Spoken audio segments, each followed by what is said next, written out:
It was a crisp autumn morning in downtown Chicago, the kind where the wind off Lake Michigan carries a hint of impending winter, and the streets buzz with professionals clutching their coffee cups like lifelines. I remember stepping into the office of Apex Marketing, the firm I'd poured my blood, sweat, and every last dime into building from a one-room startup in my garage to a thriving agency with 50 employees. As the CEO and founder, I prided myself on fostering a collaborative environment, but that day, something felt off the moment I walked through the glass doors. The reception area was unusually quiet, and my assistant, Sarah, shot me a wide-eyed glance that screamed trouble. Little did I know, the smug storm brewing in the conference room would test everything I believed about loyalty, power, and sweet, sweet justice.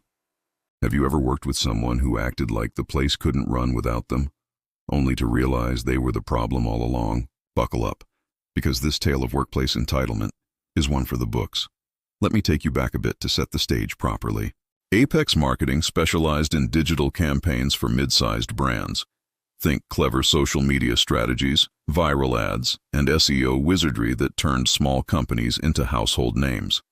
I'd started it 10 years ago after getting laid off from a big corporate gig, determined to create a workplace where creativity thrived without the soul-crushing bureaucracy. We had a great team, young guns fresh out of college mixing ideas with seasoned pros who'd seen it all. And then there was Karen. Yes, that Karen, the one who embodied every stereotype but cranked it up to 11. She was in her late 40s, with perfectly coiffed blonde hair that never had a strand out of place, sharp designer suits that screamed, "I'm in charge," and a perpetual smirk that said she knew something you didn't. Karen had been with us from nearly the beginning, hired as a senior account manager when we were just scraping by. Back then, she was a powerhouse, closing deals left and right, charming clients with her no-nonsense Midwestern grit. But over the years, as the firm grew, so did her ego. She started treating the office like her personal kingdom, micromanaging everyone from interns to department heads, and dropping not-so-subtle hints that she was the real reason for our success. Without my connections, this place would still be hawking flyers door to door, she'd say with that smug laugh, as if I hadn't been the one signing her paychecks. At first, I let it slide. Business was booming, and Karen did bring in big accounts, like the national chain of coffee shops whose rebranding we nailed, boosting their sales by 40%. But cracks started showing. She'd override my decisions in meetings, claiming experience as her shield. Once, during a pitch to a major client, she interrupted me mid-sentence to correct a strategy I'd personally developed, making me look like the rookie. The team noticed. Whispers in the break room grew louder. "Karen's acting like she's the boss," one designer confided in me over lunch. I nodded, filing it away, but I wasn't ready to rock the boat yet. After all, in the cutthroat world of marketing, you need sharks on your side.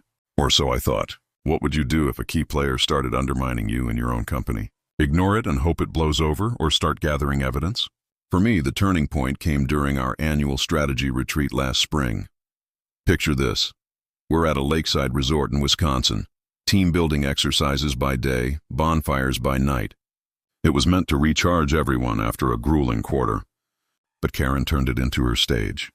During a group session on future goals, she stood up unprompted and launched into a monologue. "Look, folks, I've been carrying this firm on my back for years. If we're going to hit that next level, we need to listen to people who actually know the industry, not chase every shiny new trend." Her eyes flicked toward me, the implication clear. The room went silent. A few people shifted uncomfortably. I kept my cool, steering the conversation back, but inside I was fuming. That night by the fire, she cornered me with a glass of wine in hand. "We need to talk, boss," she said, the word boss dripping with sarcasm. "I've got ideas that could double our revenue, but you're holding us back with these conservative plays. Maybe it's time for fresh leadership." I raised an eyebrow. "Fresh leadership? Karen, I built this from nothing," she smirked, "and I've kept it afloat. Just think about it." As she walked away, I realized this wasn't just ambition, it was delusion. She truly believed she owned the firm, or at least deserved to. Back in the office, things escalated faster than a viral tweet. Karen began poaching my direct reports for special projects without looping me in. One morning, I found her in my office, rifling through files on my desk. "What the hell are you doing?" I demanded. She didn't even flinch. "Just checking on that Thompson account. You know, the one I landed? Figured you'd want my input before the meeting. Her tone was so casual, as if it was her right. I told her to get out, but she lingered, tossing over her shoulder. Relax, we're all on the same team. No, Karen, we weren't. Not anymore. I started documenting everything. Emails where she CC'd the whole company on corrections to my memos. HR complaints from staff about her bullying tactics.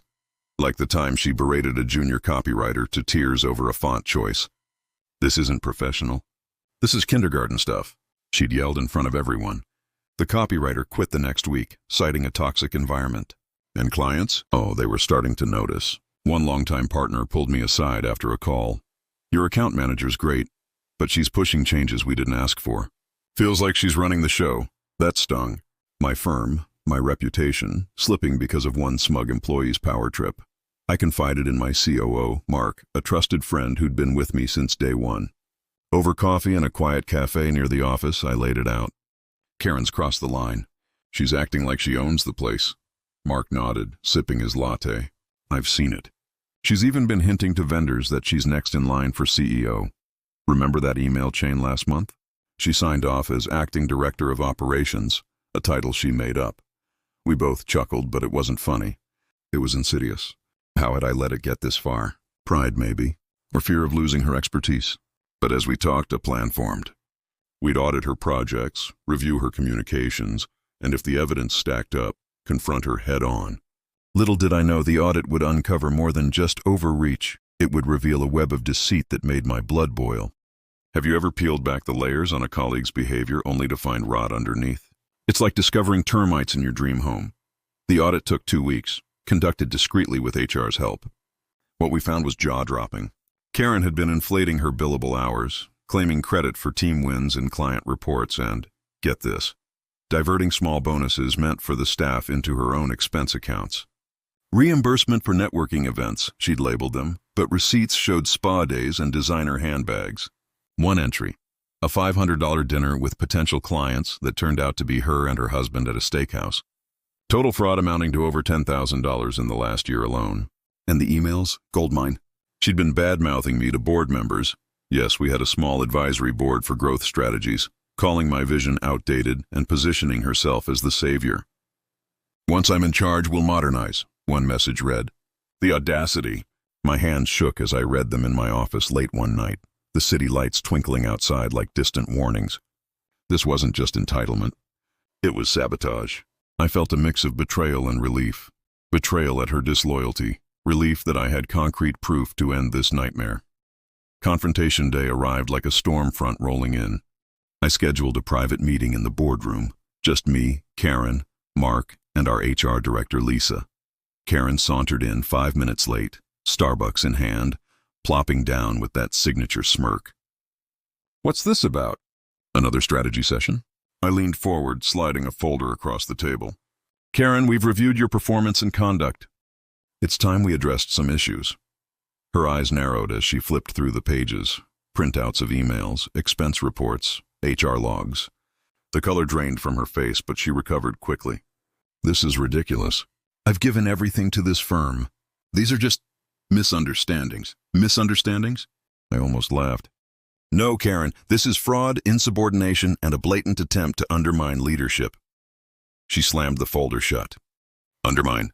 I've been the backbone here. You think you can run this without me? Good luck keeping those clients loyal.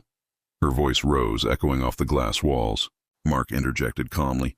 Actually, we've already spoken to them. They're relieved. That hit her like a slap. She stood up, pointing a manicured finger at me. You ungrateful. I built this place with you. I own a piece of it in spirit. There it was, the delusion in full bloom. I stood too, my voice steady. No, Karen, I own this firm. And effective immediately, you're fired. The room crackled with tension as Lisa outlined the severance. Minimal, given the circumstances, and security escorted her out. But Karen didn't go quietly. Oh no. She ranted in the hallway, drawing stairs from the open-plan office. You'll regret this. I'll sue. This firm will crumble without me. Heads turned, whispers started. I addressed the team right after, in an all-hands meeting. Today marks a new chapter. We've let go of someone whose actions no longer aligned with our values. Let's focus on what makes Apex great, you. The applause was tentative at first, then thunderous. Relief washed over faces. Stories poured out in emails later. How Karen had stifled ideas, played favorites, created fear. One employee wrote, "It's like a weight lifted." Thank you. In the weeks that followed, the firm didn't crumble, it soared. We landed 2 new major clients, ones Karen had dismissed as too risky. Productivity spiked. Morale hit all-time highs. I even promoted a few deserving team members, including that junior copywriter who'd returned after hearing the news. As for Karen, word got around the industry fast. She tried starting her own consultancy, but her reputation preceded her. No bites. Last I heard, she was selling real estate, still with that smirk, but in a smaller pond. It taught me a valuable lesson. Never let entitlement fester. Nip it early, or it poisons the well. Looking back, that autumn morning changed everything. If you've ever dealt with a workplace tyrant who thought they were untouchable, you know the satisfaction of seeing justice done. Share your stories below. What's the wildest power play you've witnessed at work? Hit like if this fired you up, subscribe for more tales of comeuppance, and let's keep the conversation going. Until next time, remember, true leaders build up, not tear down. But wait, there's more to this story than just the firing, because Karen didn't stop there. Oh no, her smugness led to an epic post-firing meltdown that involved lawyers, social media rants, and a twist I never saw coming. After she was escorted out, I thought that was the end. But 2 days later, my inbox blew up with forwards from employees. Karen had taken to LinkedIn, posting a scathing, open letter about toxic leadership at Apex. After years of dedication, I was blindsided by jealousy and incompetence, she wrote, tagging our clients and competitors. Comments flooded in, some sympathetic, most calling her out. "Sounds like sour grapes," one former colleague replied. I resisted responding publicly. Instead, I let our legal team handle it. We sent a cease and desist, citing the non-disparagement clause in her contract. But Karen doubled down, starting a Twitter thread, or X, whatever they're calling it now, with hashtags like corporate bullying and women in business. The real story behind my firing, stay tuned, she teased. Curiosity peaked across the industry. Views skyrocketed. Reporters from local business journals reached out. I stayed silent, but behind the scenes we prepared. Turns out, during the audit, we'd found something bigger. Karen had been leaking confidential client strategies to a rival firm where her nephew worked. Emails proved it. Subtle tips on bidding wars, shared under the guise of networking. It was corporate espionage, plain and simple. We filed a lawsuit for breach of contract and theft of trade secrets. When the news broke, her online crusade crumbled. Clients publicly distanced themselves. Her LinkedIn post got deleted after violations. In court, she showed up smug as ever, but the evidence was ironclad. The judge didn't buy her. I was just helping family defense. She settled out of court, paying back the stolen funds plus damages, enough to fund our next team retreat. The fallout was poetic. Karen's consultancy dreams fizzled. She ended up in a mid-level role at a nondescript agency, far from the spotlight. Meanwhile, Apex thrived, winning awards for innovation and employee satisfaction. I even wrote an anonymous op-ed for a business mag about spotting entitlement in the workplace, without naming names, of course. It went viral, sparking discussions on forums and podcasts. Readers shared their own Karen stories, bossy coworkers, overreaching managers, epic firings. It reminded me why I love this game, building something real with people who value it. But let's zoom in on that courtroom day because it was the cherry on top. The hearing was in a stuffy Chicago courthouse, the kind with creaky wooden benches and portraits of stern judges on the walls. Karen arrived in her power suit, hair impeccable, but her eyes darted nervously. Our lawyer laid out the case methodically. Timelines, emails, witness statements from employees she'd confided in. One testified how she'd bragged about inside info helping her family. Karen's defense: it was harmless advice. "This is retaliation for firing me." But when the judge asked for proof, she faltered, her smirk fading into a scowl. "Your Honor, I've been the driving force." The gavel cut her off. This court deals in facts, not egos. Settlement talks followed in a side room where she finally dropped the act, signing papers with a shaky hand. As she left, she shot me a glare. "You'll regret this." I smiled. "I already don't." Life post-Karen was bliss. Team happy hours became genuine laughs, not forced smiles. We launched a mentorship program to nurture talent without the toxicity. And personally, I took a long overdue vacation to Hawaii, toasting to reclaim peace with my family. If there's a moral here, it's this: entitlement blinds you to your own flaws. Spot it, stop it, and watch your world improve. Now diving deeper into how it all unraveled, because the devil's in the details, and these details are gold. Remember that audit? It started with a tip from an intern, of all people. Young kid named Jake, fresh-faced and observant, noticed Karen expensing odd items. "Boss, check the logs," he whispered one day. I did, and it snowballed. We pulled server data, cross-referenced with bank statements. One night, poring over spreadsheets till 2 a.m., Mark and I uncovered a pattern. Karen routing client gifts to her address. A luxury watch for a partner that ended up on her wrist in company photos, bold. We brought in a forensic accountant who whistled at the scope. This isn't amateur hour. She's been systematic. That fueled our resolve. The team meeting after her firing, electric. I shared high-level details, enough to explain without gossip. Questions flew. How long was this going on? What about our bonuses? I assured them funds recovered, distributed as raises. Cheers erupted. It bonded us like never before. Even clients called, offering support. One said, "We stuck with you because of your integrity, not hers." Karen's social media storm. A masterclass in backfire. Her thread gained traction initially. Sympathy likes from strangers. But then, ex-employees chimed in with receipts. Screenshots of her rude emails, stories of favoritism. Karen exposed trended locally. She blocked accounts left and right, but the damage was done. Her profile went private, then dormant. Satisfying? Absolutely. Reflecting on it now, from my office overlooking the city, I see how close we came to disaster. If I'd ignored the signs, Apex might have imploded. Instead, it's stronger. So, if you're dealing with a smug colleague who thinks they own the firm, document, act, and reclaim your space. Your turn. What's your workplace revenge story? Drop it in the comments. Let's commiserate and celebrate. But hold on, the story doesn't end with the lawsuit. Months later, a package arrived at the office. Anonymous, but the postmark screamed Karen.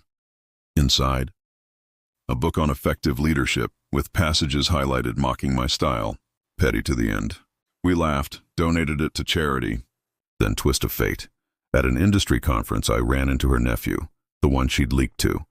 He apologized profusely, on Karen's intents. Sorry for the mess. Turns out, his firm fired him too. Karma's circle complete. These days, Apex is innovating like never before. AI-driven campaigns, sustainable branding. Karen's ghost? Faded. But her lesson lingers. Humility wins. Arrogance loses.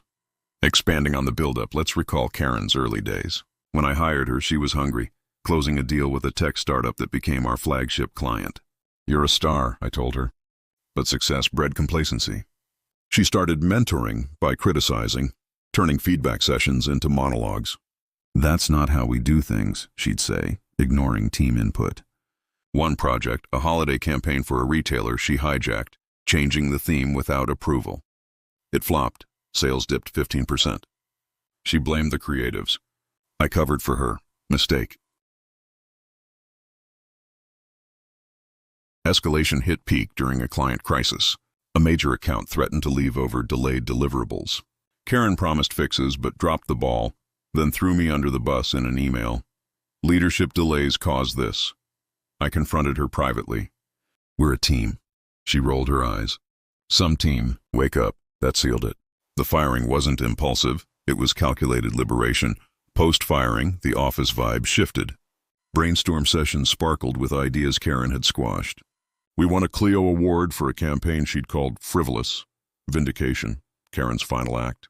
A voicemail months later, slurred, perhaps after wine. You need me back. Admit it, delete it, moved on. This saga's a reminder. Own your domain, but never let others claim it. What's your take? Engage below. To flesh out more, consider the human side. Karen wasn't always a villain. Life hardened her.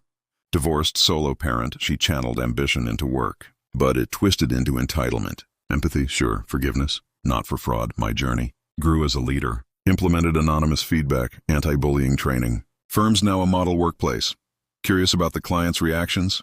The coffee chain renewed, praising our refreshed energy. Others followed. In the end, firing Karen was the best decision. Firm's revenue up 25%, turnover down. Success tastes sweeter without smug shadows. And that's the full tale. Entitlement dethroned, justice served. Keep watching for more.